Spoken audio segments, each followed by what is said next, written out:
Welcome to the Fatherhood Fitness Podcast. I'm your host, Anthony Pluff.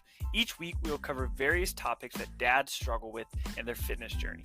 I'll give you actionable steps that you can apply right away, not only to take back control of your own health, but so you're able to be a better example for your kids too. All right, welcome into this week's episode of the Fatherhood Fitness Podcast. I'm your host, Anthony Pluff, and today we have a very cool guest on here. We have Tim Campbell with us. Tim is releasing a book coming up here in just over a month here called Holding Up the Sky, Intergenerational Lessons of Fatherhood. And so I'm going to let him introduce himself. He's going to share a little bit about the book, and then we'll get started. Great. Thank you, Anthony.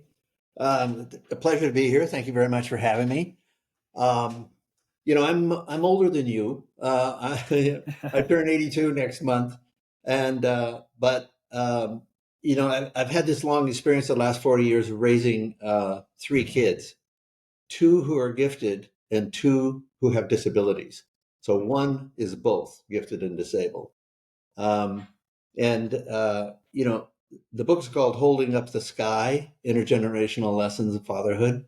It's a story about my struggles over the years to deal with the kids, not just their mismatches and play dates and medicines and therapy sessions and stuff like that, but also kind of the inter-family dynamics of kids who are both gifted and disabled. So, it was a tough row to hoe for a long time.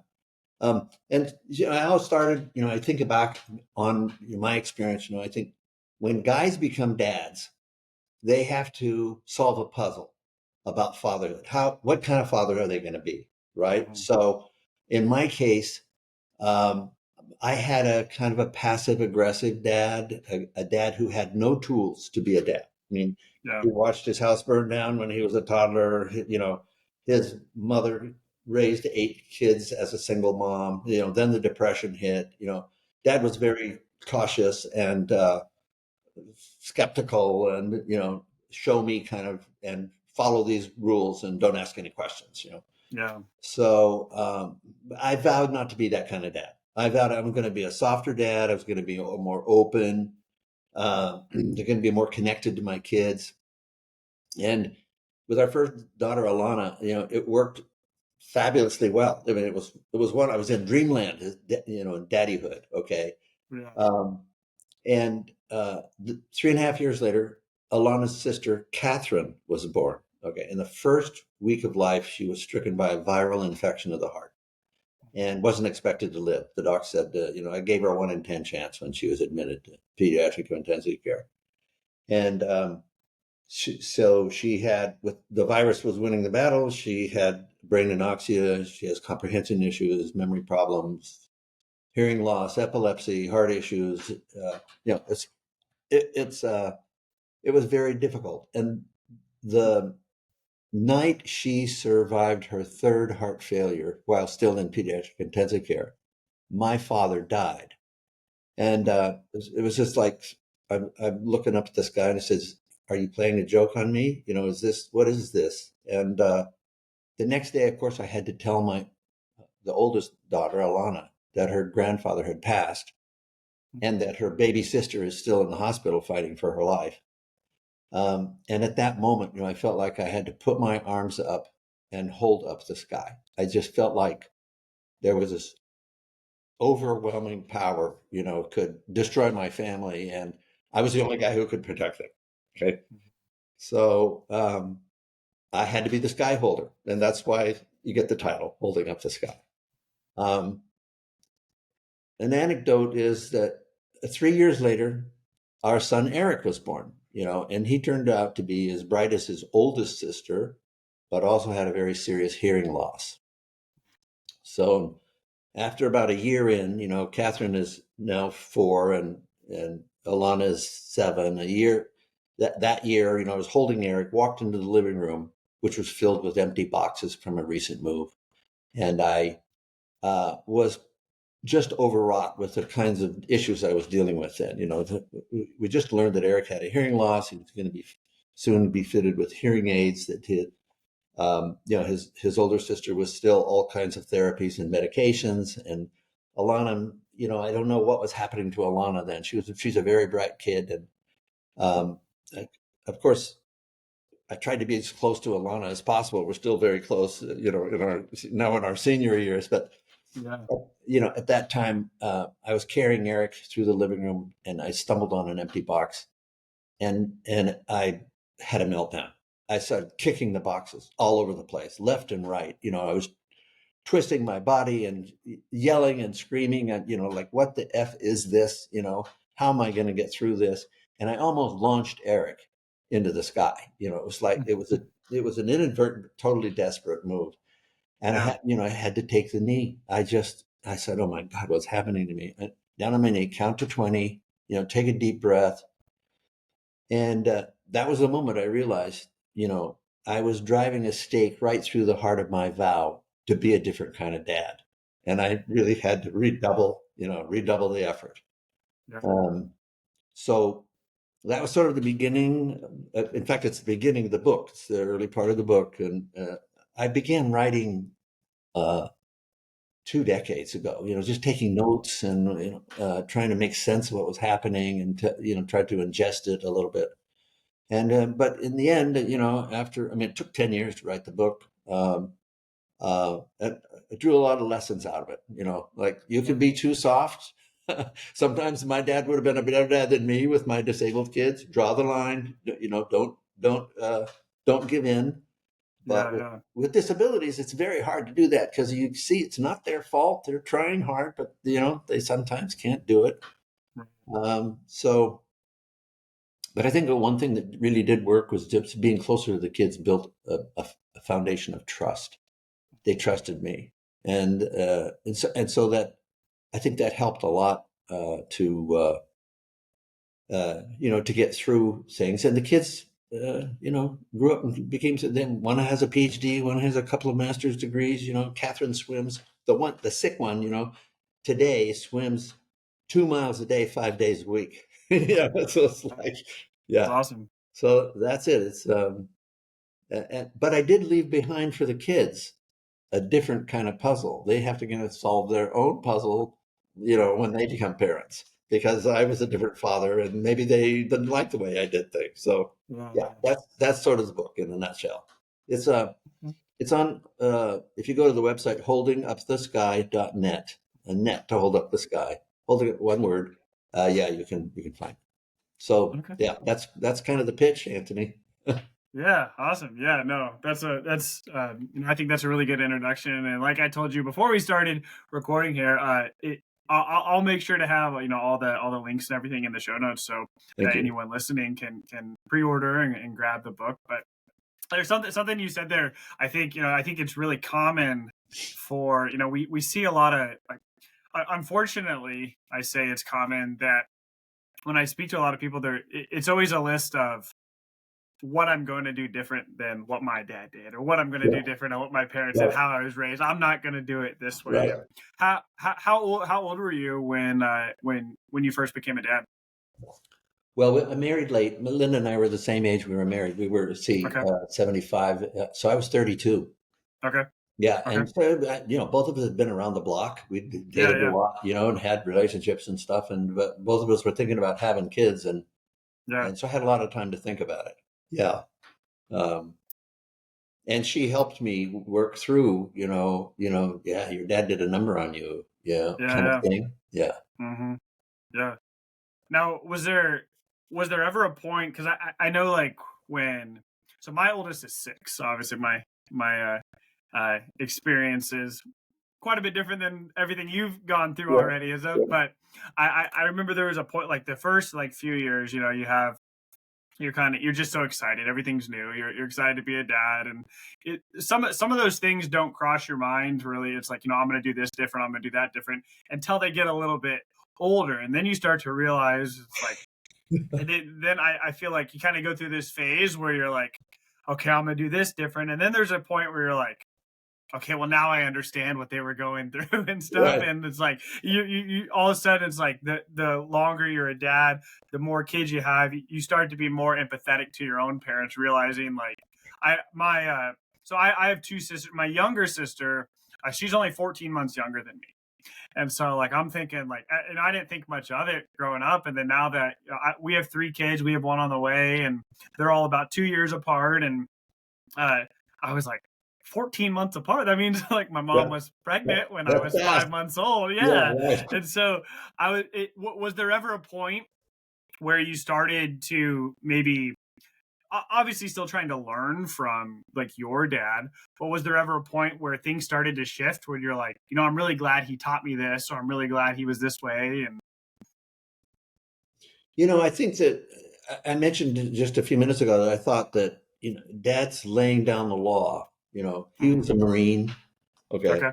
okay. He was, and, he had 8 brothers and sisters, raised by a single Yeah. mom, so they went through a Yeah. lot of tough stuff. And I still relish the memory of his stories, like taking a freight train over the Sierras in the middle of the winter, to get to college, which is like Yeah. an incredible story of, perseverance, and you can't give Mm-hmm. up. And, those kinds of things still resonate. But they were kind of deep in the background of my own father, and it Right. sort of shaped me as a person, but didn't come out directly as a lesson to the kids. I mean, Right. when Alana was little, she was 3 years old, and I was teaching her about language and love and life and stuff, and she was teaching me Mm-hmm. whether it was working or not. We just had a fabulous time.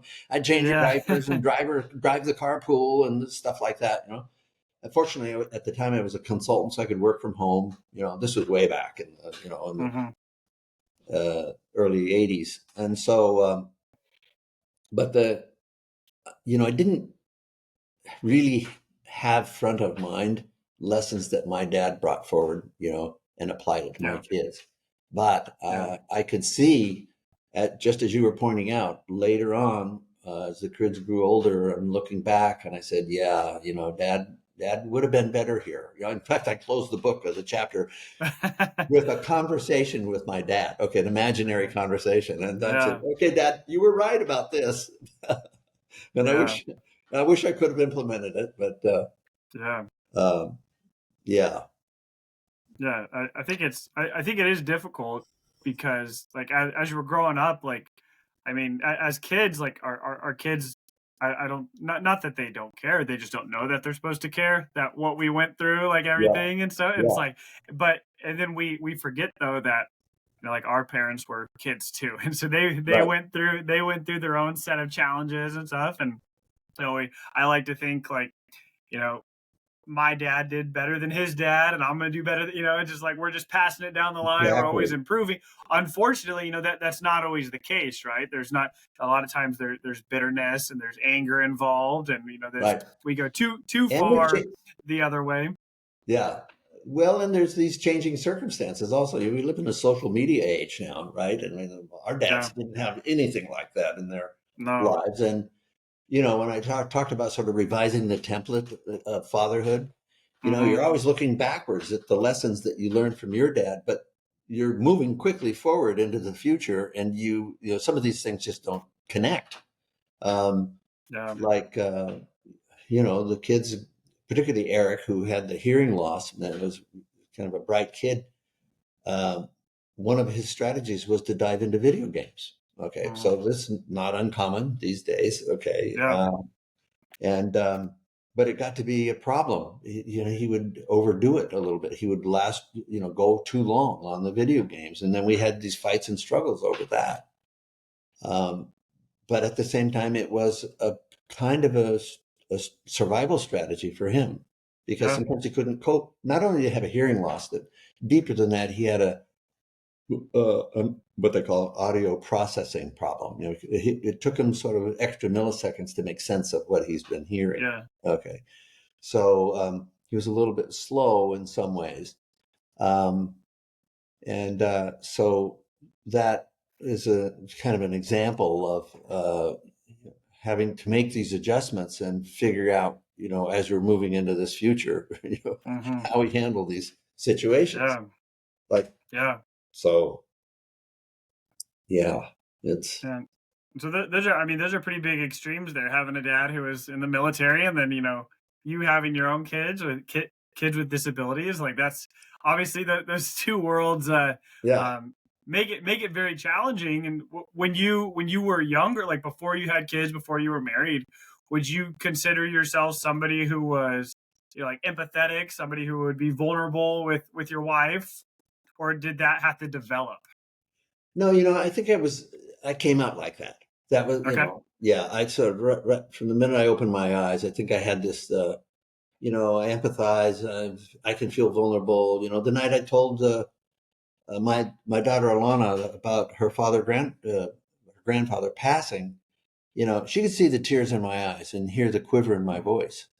She knew yeah. even at 3.5, that, but she also saw, I think, that I soldiered on, after that, still taking care of her Mhm. baby sister and still trying to take care of her. So, there's this issue of strength and vulnerability, that comes up with fathers. And it's Mhm. particularly connected sometimes to the idea of masculinity and who we are as men, and that we have to be strong. And it's true. Yeah. We have to show strength for the kids. But Yeah. I think also my kids benefited from knowing that I was feeling the world also. Mhm. I could feel that sadness and feel the grief and at certain times show it to the kids. And I think that Yeah. that was one of the doors that opened to allowed us to have a more trusting relationship. So Mhm. we're all built differently. We all come at these Yeah. things in a different way, and so I just had to sort of play the cards as I was as I was dealt them Yeah. the best I could. Yeah. Um, Yeah. No, there's probably three or four things there that I wanted to touch on that I thought were pretty interesting. But a couple of minutes ago, you mentioned that in your book, at the end of the chapter, you had an imaginary conversation with your dad. yeah, Can you tell us a little bit more about that? yeah. I had finished the book, and I put it down for almost 4 years because I just Hmm. didn't know what to do. What was it good enough? Is it right for the family? Is it right for me? Do I want to put it out there? And and it had a completely different ending at Hmm. that time. And then as I thought about it, I thought, well, to sew this up well, I had to go back and see if I can close the loop with my dad because it is about Yeah. intergenerational lessons. And so I made this fictional conversation with my father, a kind of a summary of the lessons.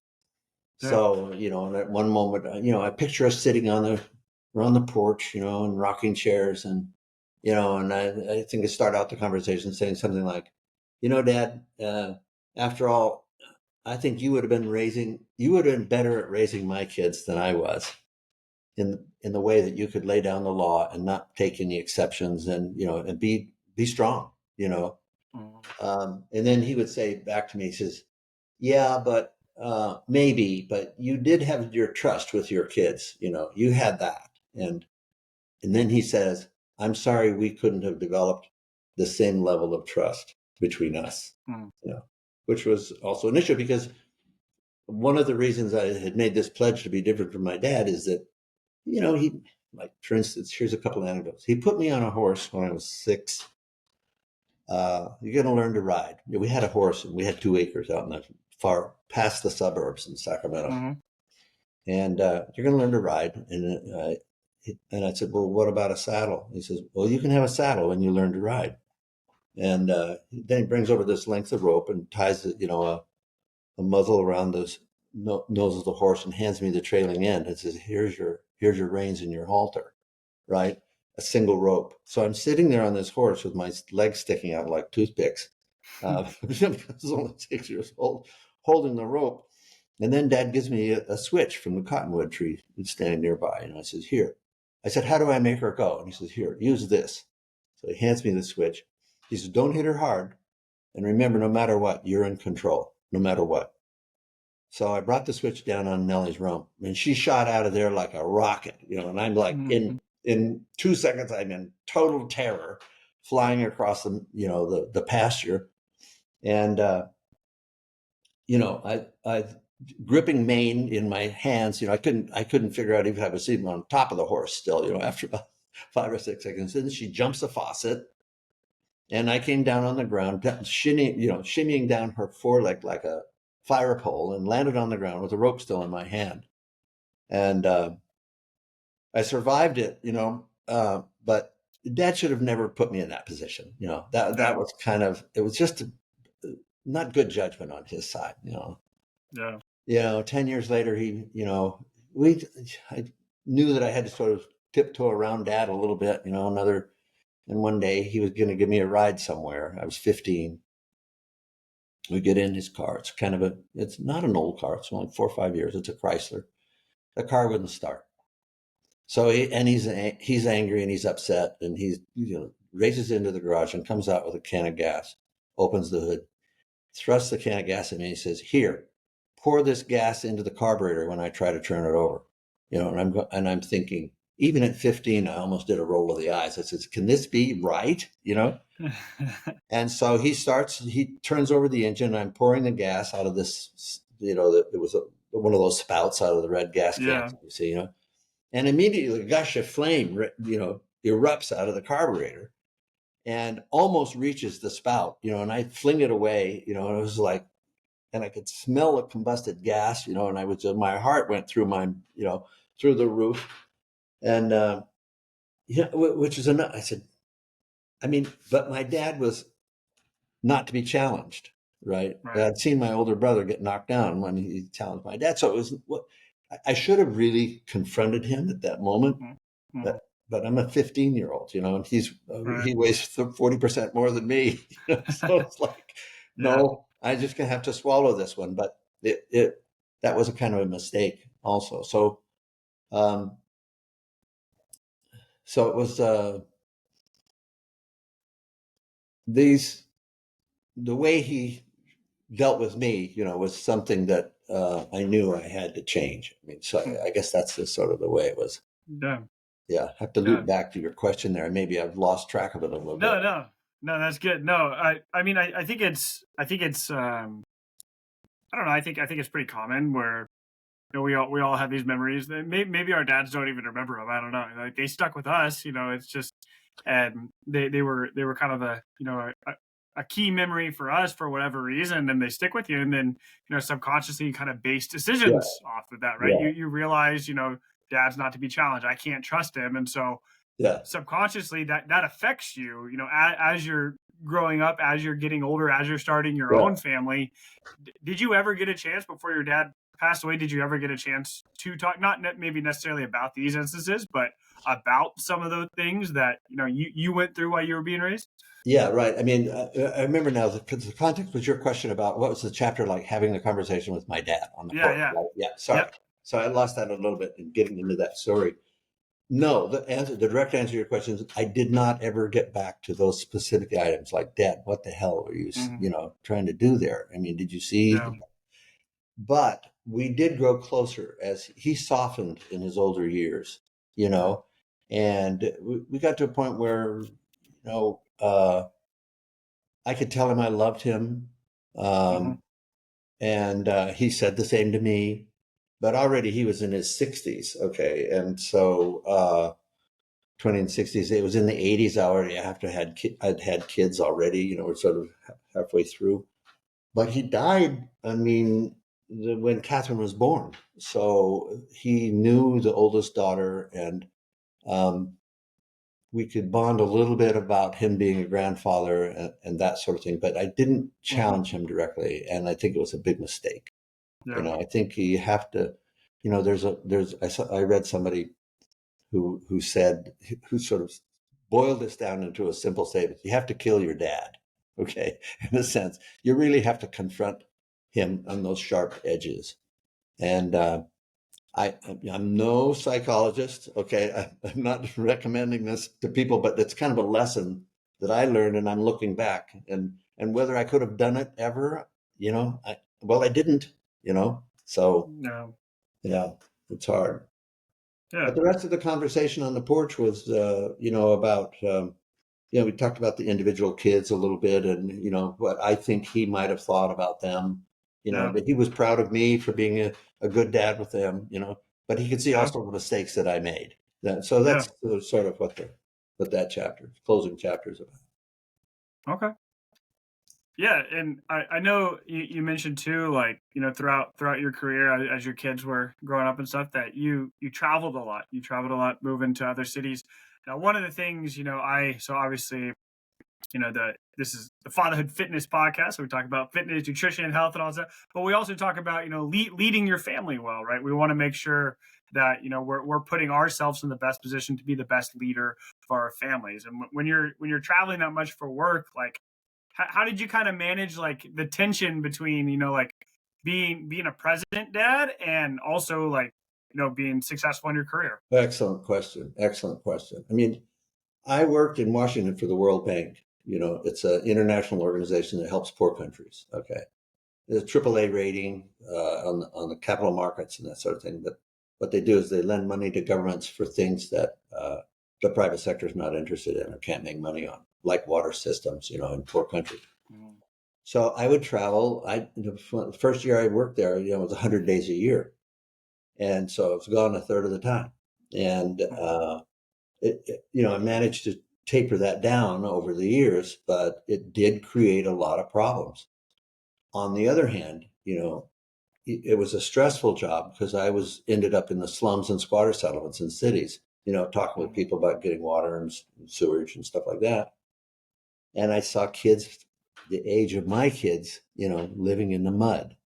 And it gave me like extra motivation and appreciation for the kind of life my kids had, and made me a little more excited is too strong a word, but ready, to embrace my kids when I got back. Not that I was going to tell them about what I was doing. I said, "Yeah, Daddy's traveling, Daddy's working, he's trying to, make a living for the family and stuff like that." Um, but it brought home the need to be close to them when I could, to really Yeah. appreciate their circumstances and to to cherish, their becoming as human beings, because I Yeah. saw the alternative could be pretty bad, in other places. At the same time, Linda took a heavy, heavy load. My wife Linda, during those times, we, Mhm. we could afford help, so we had help living in, but it's never the same when Dad's absent. And my dad traveled when I was a kid too, a lot, and it was one of the things I think was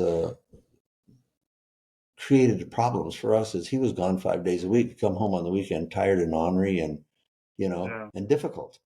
And so it, I didn't think about this until this very moment, but I could see why I was extra careful to hug the kids when I got home, to drive them out and get ice cream, to take them to Yeah. school, to do everything I could to sort of be with them. Yeah. So yeah, the work scene, yeah, that's a tough one. It's a tough one. Yeah. Yeah. And I mean, I don't travel a lot for my own career, but we homeschool our kids. My wife is with them quite a bit and stuff, and so like I do multiple different things, to provide. And there are times too where like I just feel like I always have to be uh kind of on when I'm with them, like in a good mood and stuff. And it's like, Yeah. but I don't think that's necessarily true. I had a conversation with somebody one time, and I had mentioned something about like I always remember my dad, like he would be at work, he would be gone, I would come home, and he would always like kind of be in a good mood and stuff, and or he would always like be willing to play catch or something outside. And the person I was talking to mentioned, they said, oh, like, oh, he like, and so like, so maybe you realized like you weren't allowed to show like when you didn't have it all together.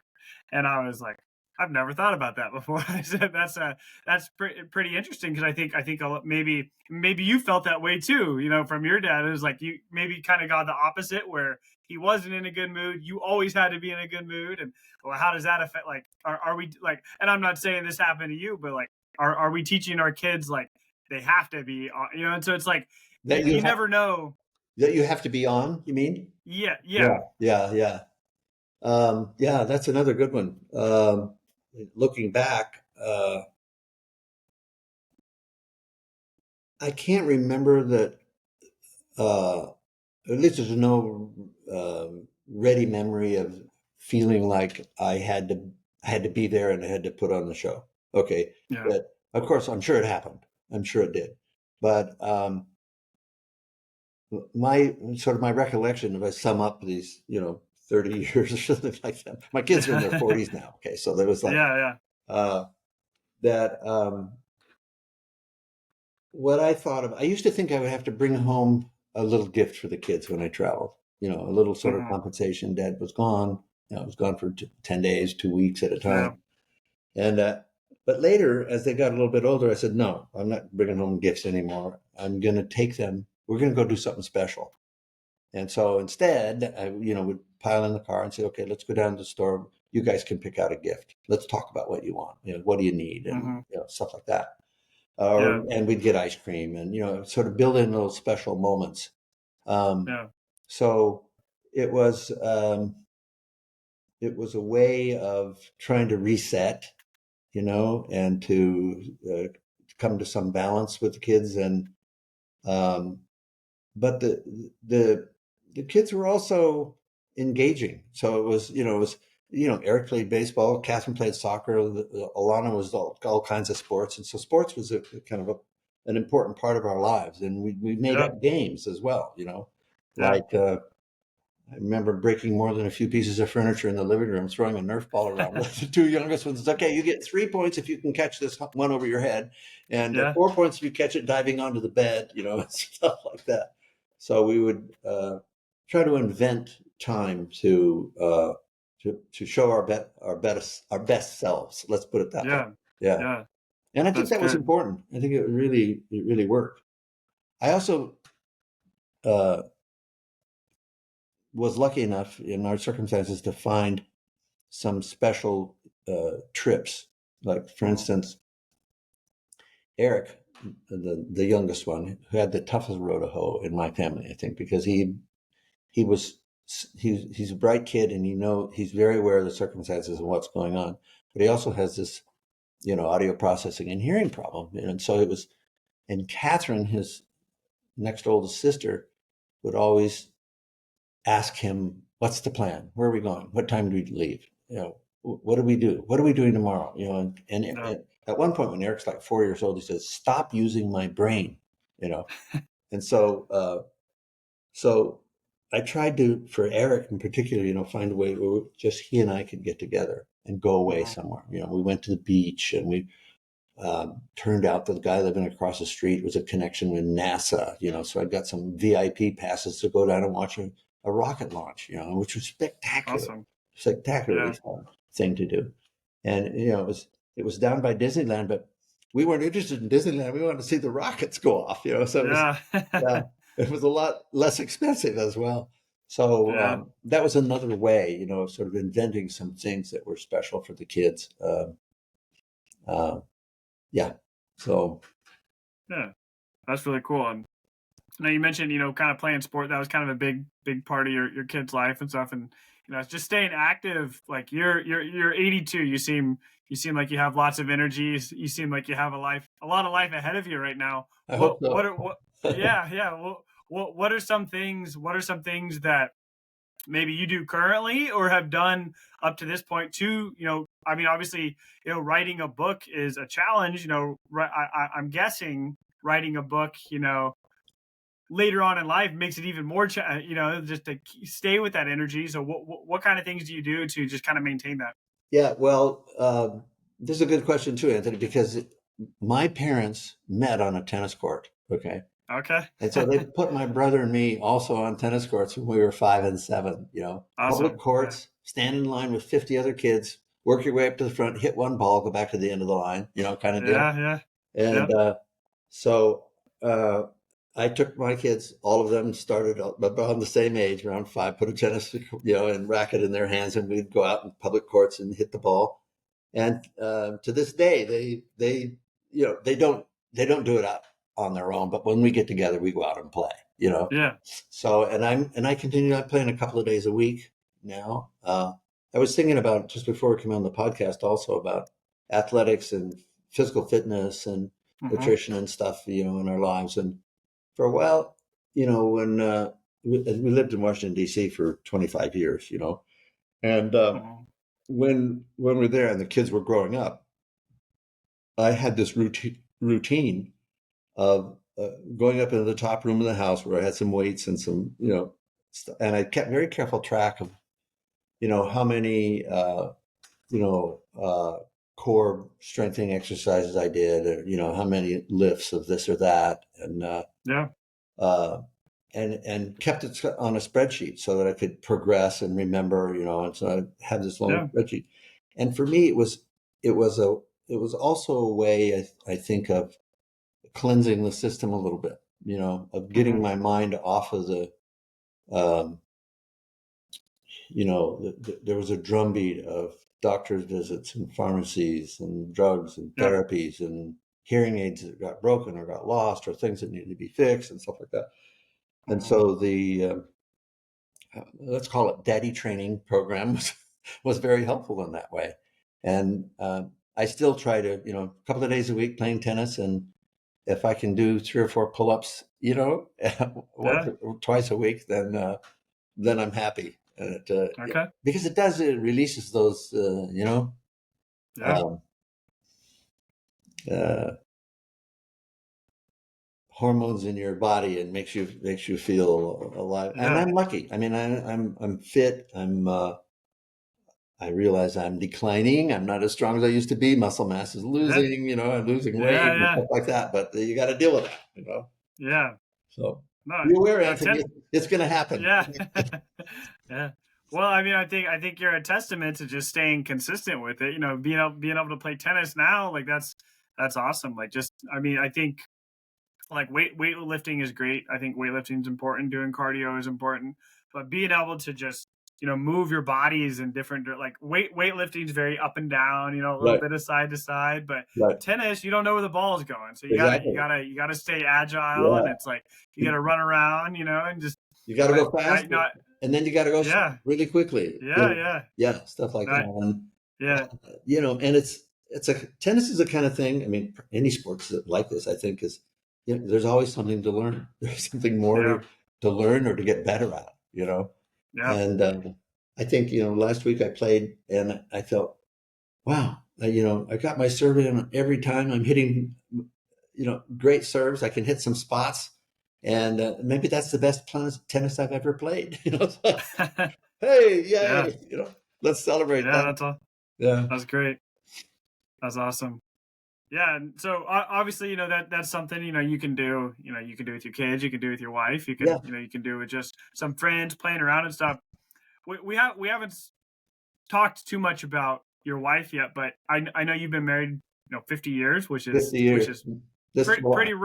Yeah. pretty rare, and so that's awesome. And so, but before, yeah, I was gonna ask you, like what are some of the biggest lessons, but first I would like to say like what would you say has like been the most like impactful experience? Like spending 50 years with somebody is, that's a lot of time, right? Like even though like we know our parents for 50 years, we don't live with them for 50 years. Yeah, It's like right. we don't live with our kids for 50 years, and so the only person that you really have the potential of getting to know that well your is your wife. And so like what would she say, like her, obviously, reading the book as you're going through this process, like, well, what would she say? Like, has this impacted you? Like, has this process of writing the book changed you? Like, what's her perspective on everything?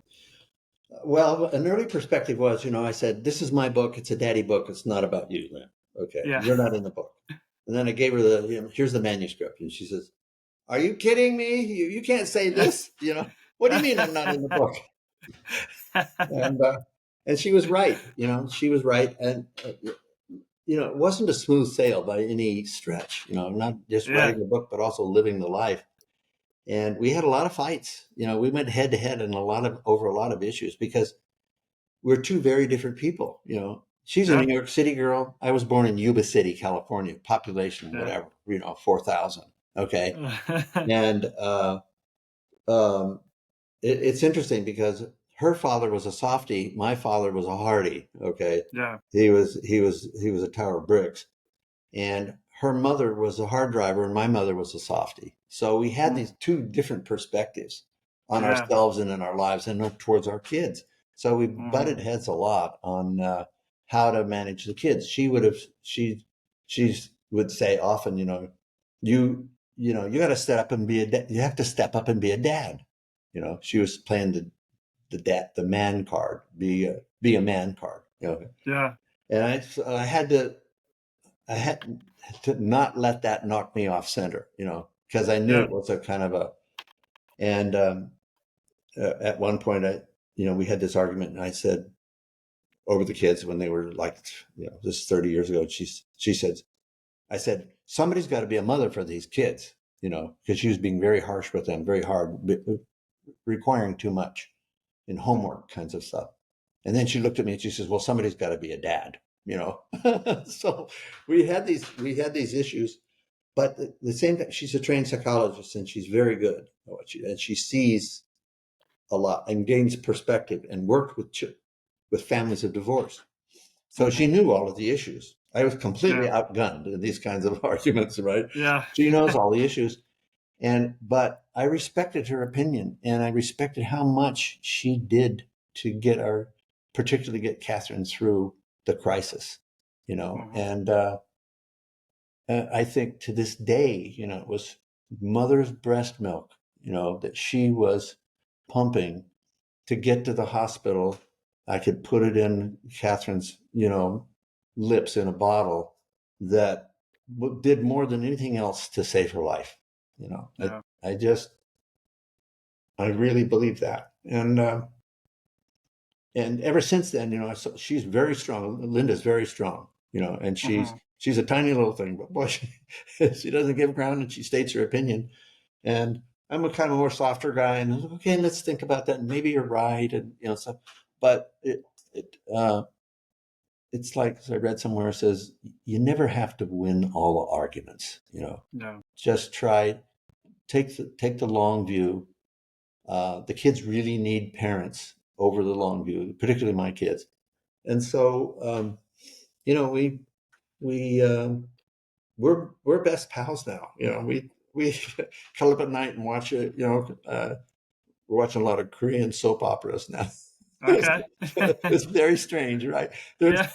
It's like the political situation in America is disconcerting. Okay, to say the least. Yeah. So we get into we sort of turn off the news and get into a completely different orbit. So, we celebrated our 50th wedding anniversary just last July, and all the kids were That's there. awesome. And it was. Yeah.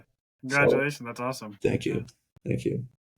Yeah, so 50 years, like you talked about this earlier about how like dads now, like you are like my dad, your dad obviously less than mine, but like dads now don't have social media and things like that. And you obviously, your kids are already grown and stuff, but they started seeing, video games like you mentioned, social media and stuff now. What would you say, like, obviously from the way you were raised with your dad to the way you raised your kids to now, like everything, like it's completely different, right? And what would you say is kind of the biggest challenge dads are facing right now with raising their kids? Yeah, because I think that there's so much more stimulation for the kids in social media, Instagram, TikTok. It can be pernicious, and people are seeing that now. This person Haidt, who's has a bestseller, been whatever 50 weeks on the bestseller list about the impact of social media on kids. And I think that I mentioned a little bit earlier about always looking back and trying to correct something from the past and sort of missing what's happening in the future. The key thing for me was, and thinking about that, was being close to the kids. Even if they're playing games, okay, there are discipline issues and, sort of organizational issues in the household and setting some rules and stuff like that.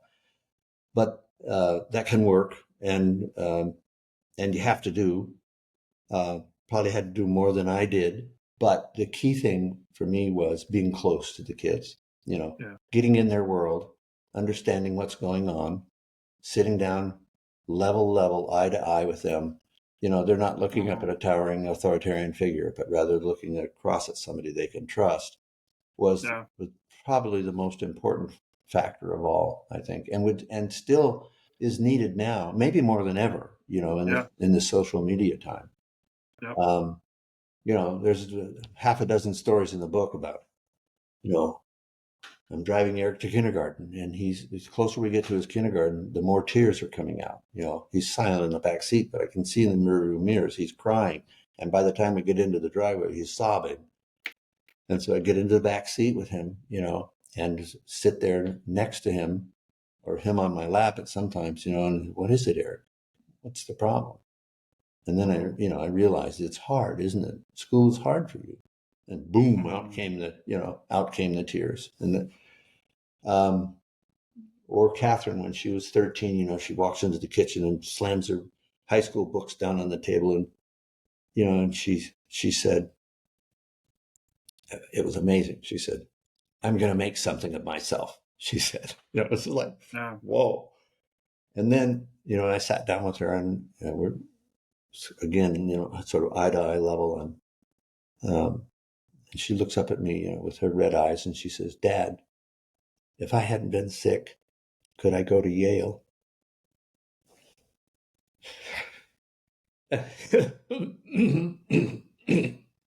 Sorry, that hit me like a ton of bricks, because she was aware enough from her sister's conversations with her friends about college that there was something up there to reach for. Okay. And so then I had to level with her. Yeah, Catherine, if you hadn't been sick, you could have done anything. Right. But the point was, to be close to her and to understand her concerns and to empathize with her. And I think those kinds, there's two small examples, but there's a bunch of them. I think that looking back, I think they were really important. Yeah. Yeah. And I think just having that personal connection is incredibly important, especially as they are getting older, they're developing. And I think, social media, tablets, phone, everything we have just threatens that, right? It just makes it why go outside and kick a ball around when you have the entire world on your phone, And so I think no matter, whether it's 100 years ago or 50 years ago or today, like having that personal connection with your kids is incredibly important. And now we need to make sure that like we are putting the things in place where these other things don't take precedent over that. Like it's easy to be if your kids are upset, and it's easy to turn on the TV, watch a movie rather than connecting and talking through it and stuff. Right, exactly. And or to put them on we're always busy with work. We've got to attend to whatever 55-minute task in your working day. Okay, it's just like just doesn't add up, and you're always pulled in different directions. I know I was at the World Bank. My God, it was crazy, and there's just no end to it. And I think every generation has some sort of challenge like that, but just remembering that they're becoming. There's gold in there, and they're becoming something, and you're helping to guide it. Yeah. That's awesome. I think I like that.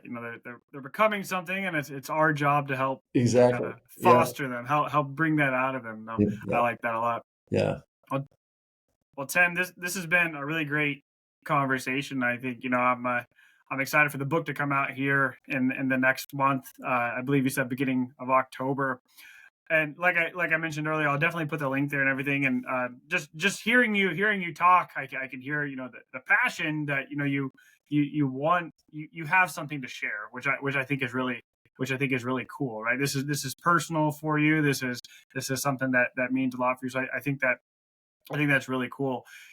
As we wrap up here, is there anything that we didn't touch on, or anything that you kind of want to leave the audience with? It was a great conversation, Anthony. You posed some really good questions, and I see your experience at this and what you do. I think we covered a good gamut of issues, and I hope that I was able to bring value to your podcast. And no, I think I'm very happy, and thank you very much for having me. Yeah, the book is Holding Up the Sky. Go to holdingupthesky.net, and you'll see you can pre-order. So Okay. thanks for the Awesome. Yeah. opportunity. Yeah, absolutely. Thanks for being on. And like I said, those links, that link will be in the show notes there. And thanks again, Tim, for coming on today. My pleasure. Thank you. That concludes this episode of the Fatherhood Fitness Podcast. Thank you for those of you who took time out of your busy schedules to listen. If you have any questions or comments or an idea for a topic for a future episode, please feel free to reach out, and I'd love to hear from you.